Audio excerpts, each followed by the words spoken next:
వైఎస్ఆర్సీపీ రాజకీయ సిద్ధాంతం హత్య రాజకీయాలు, శవ రాజకీయాలు, శవయాత్రలకు పెట్టింది పేరుగా ఓదార్పు యాత్రలు అంటే శవయాత్రల కింద చూడాలి. ఏదైతే రాజశేఖర రెడ్డి గారి నుంచి ఆయన శవాన్ని అడ్డం పెట్టుకుని జగన్మోహన్ రెడ్డి గారి రాజకీయ ప్రస్థానం, ఆయన పార్టీ ప్రస్థానం మొదలెట్టారో ఆ రోజు నుంచి ఈ రోజు వరకు కూడా ఆయన శవయాత్ర అనేది కంటిన్యూ అవుతున్నటువంటి పరిస్థితి. దీంట్లో భాగంగానే ఆయనకి అధికారం వచ్చింది, ఇవన్నీ వచ్చాయి, అన్నీ చూసుకొచ్చి మనం కోడికత్తి నుంచి మొదలు పెడితే గొడ్డలి పోటు దగ్గర నుంచి అన్నీ కూడా జగన్మోహన్ రెడ్డి గారికి ఒక బ్రాండ్ క్రియేట్ చేసినటువంటి శవయాత్ర. నిన్న కూడా రాప్తాడు పర్యటనలో భాగంగా జగన్ హత్యకు కుట్ర, హెలికాప్టర్ అద్దాలు ధ్వంసం, రాప్తాడు పర్యటనలో ఘటనలు దూసుకొచ్చిన వైసీపీ కార్యకర్తలు ఒక్కసారిగా రావడంతో చాపర్ విండ్ లిఫ్ట్ బ్రేక్ విరిగి అక్కడ ఏదో చెప్పారు, అబ్బు నేను కనిపించట్లేదు, సరే తర్వాత పోలీసులను బట్టలు కూడా తీస్తాం అని చెప్పడం, ఇవన్నీ కూడా సోషల్ మీడియాలో బాగా ట్రెండ్ అవుతున్నటువంటి పరిస్థితి. నిజంగానే జగన్మోహన్ రెడ్డి గారు ఏదైనా సరే ఆయన ఇంటి నుంచి బయటకు వచ్చాడు అంటే ఒక పక్కా స్కెచ్ చేసుకుని మాత్రమే వస్తాడు, ఎటువంటి ఆలోచన ఉండదు. ఆయనకి శవ రాజకీయం అనేది, శవం కనబడితే జగన్మోహన్ రెడ్డి గారు ఎక్కడ ఆగలేరు, వెంటనే దిగిపోవాలి, వెంటనే ఆ శవాన్ని అక్కడ చూసేయాలి, ఆయన సైకోయిజాన్ని, ఆ నవ్వుని అక్కడ చూపించాలి. వాళ్ళందరూ ఏడుస్తుంటే ఆయన హ్యాపీగా నవ్వుతూ, లోపల నవ్వుతూ కనిపించాలి. ఇది ఆయన ఆనందం. ఇది ఈరోజు అక్కడ రాప్తాడులో కూడా కనిపించింది. ఆయన ఎప్పుడూ హెలికాప్టర్ వేసుకుని రానటువంటి, సొంత డబ్బులు పెట్టి, అది కూడా చెప్తున్నా, పార్టీ డబ్బులు పెట్టి, సొంత డబ్బులు పెట్టి హెలికాప్టర్ వేసుకుని రానటువంటి జగన్మోహన్ రెడ్డి గారు ఒక హెలికాప్టర్ మాట్లాడుకుని రాప్తాడులో దిగారు అంటే 100% స్కెచ్చే. జగన్మోహన్ రెడ్డి గారు పిల్లికి బిచ్చం కూడా వేయనటువంటి జగన్మోహన్ రెడ్డి గారు హెలికాప్టర్లో ఎలా దిగుతాడు? తిరగడుగా. సరే పోని వచ్చాడే అనుకున్నాం, వచ్చాడు. అక్కడ ఏదో జనాలు కూడా పేటీఎం బ్యాచ్, మామూలు కాదుగా. ఆ విజువల్స్ కూడా ఉన్నాయి, నాకు ఎందుకు ఇష్టం కూడా లేదు, అలాంటివి ఉన్నాయి, కావాలంటే చూపించమంటే చూపిస్తలే. కానీ ఎవరన్నా కావాలనుకుంటే మీరు కింద కమెంట్స్లో తెలియజేయండి, నెక్స్ట్ వీడియోలో చూపిస్తా.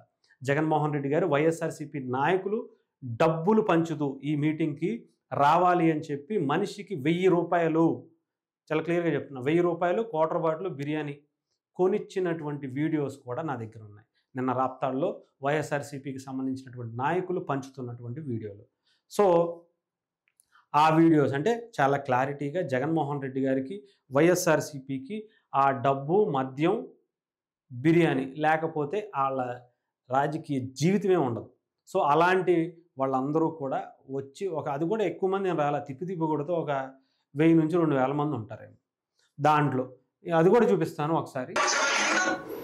రైట్, అంటే కొంతమంది చాలా క్లియర్గా చూసుకోవచ్చు, 1000 నుంచి 2000 మంది ఉంటారు. ఇక్కడ ఎవరో జనాలు లేరు, ఇగో ఇక్కడ ఎవరో జనాలు లేరు, ఇటుపక్క జనాలు లేరు. ఇక్కడే ఆ డ్రోన్ కూడా ఇక్కడ తిరుగుతుంది, ఎందుకంటే ఇక్కడే ఉన్నారు ఒక 1000 మంది, ఇక్కడ కూడా లేరు. చూసారా, ఇదంతా ఎవరు కనిపించట్లా, ఇక్కడే తిప్పుతాడు. ఈ హెలికాప్టర్ వచ్చింది, ఈ 1000 మంది ఎక్కడి నుంచి వచ్చారో తెలియదు. పోలీసులు ఉన్నారు లేరు అని చెప్పేసి చాలామంది చెప్తున్నారు, పోలీసులు కూడా ఉన్నారు, నేను చూపిస్తా. జగన్మోహన్ రెడ్డి గారి చుట్టూనే ఆయన పర్సనల్ సెక్యూరిటీ కాకుండా, అంటే జెడ్ కేటగిరీ ఆయన సెక్యూరిటీ ఉంటుంది కాబట్టి వాళ్ళు కాకుండా ఇంకొక 10 మంది పోలీసులు ఆయన చుట్టూ ఉన్నారు. అయినా కూడా పోలీసులు బందోబస్తు ఇవ్వలేదు అనేది ఆయన ఒకటి.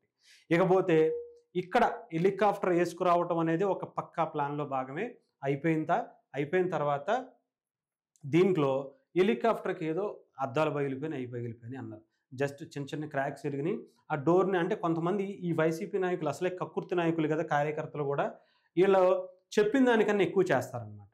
జస్ట్ కొంచెం టచ్ చేసి వదిలేండిరా, మీరు జనాలు వచ్చి మీద పడండిరా, చాలరా అంటే వాళ్ళు వెళ్ళిపోయి హెలికాప్టర్లకు ఎక్కి కూర్చుందామని ఆ డోర్లు పట్టుకు లాగితే ఒకటి బయటకు వచ్చేసిందంట, లాక్ ఊడిపోయిందంట, అంతే. అది ఏం అవలా, ఎందుకో కూడా చెప్తా. సరే, ఇక్కడ మళ్ళీ జగన్మోహన్ రెడ్డి గారు ఏం చెప్పారంటే హెలికాప్టర్ని పాడు చేశారు, హెలికాప్టర్ని ధ్వంసం చేశారు, రాళ్ళు ఇసిరేశారు, చెప్పులు నిజంగా ఆయన మీద ఇసినట్టున్నారు, రాళ్ళు అక్కడ వేరే దాని మీద కాదు.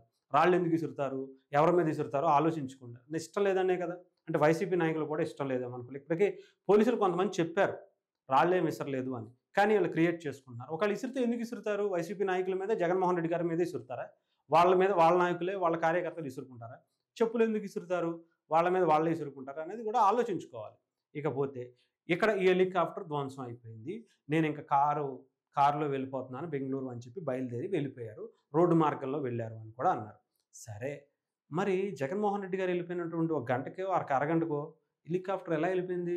ధ్వంసం అయిపోయింది కదా! అద్దాలు పగలగొట్టేశారు కదా! డోర్‌లన్నీ ఇరిగిపోయినాయి కదా! అసలు మొత్తం అంతా ధ్వంసం చేసేశారు. ఇంకా అసలు హెలికాప్టర్‌లో ఎళ్ళడానికి అవ్వదు అని చెప్పారు కదా! మరి హెలికాప్టర్ మీరు వెళ్ళినటువంటి ఒక గంటకో, అరగంటకో ఎలా వెళ్ళిపోయింది? వైఎస్ఆర్‌సీపీ నాయకులే చెప్పాలి. ఇది స్కెచ్ కాదంటారా? ఈ జనమందరూ ఇకపోతే ఆ వీడియో కూడా మీకు చూపిస్తా ఒకసారి. గాని ఇదిగో వీడియో.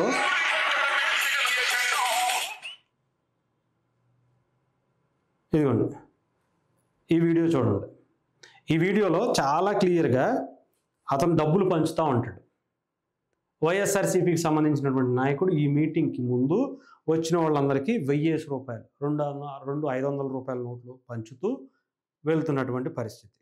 ఇలాంటి నాయకుడు, ఇలాంటి పార్టీ ఆయన పక్కా స్కెచ్ చేసుకొని వచ్చి ఏదో ఒక రకంగా ఇబ్బంది పెట్టాలి. కూటమినో లేదంటే టీడీపీ మీదో, ఇంకొకళ్ళ మీదో, ప్రభుత్వం మీదో తోసేయాలి అని ఒక పక్కా ప్రణాళిక వేసుకొచ్చినటువంటి పరిస్థితి అన్నమాట. పైగా వచ్చి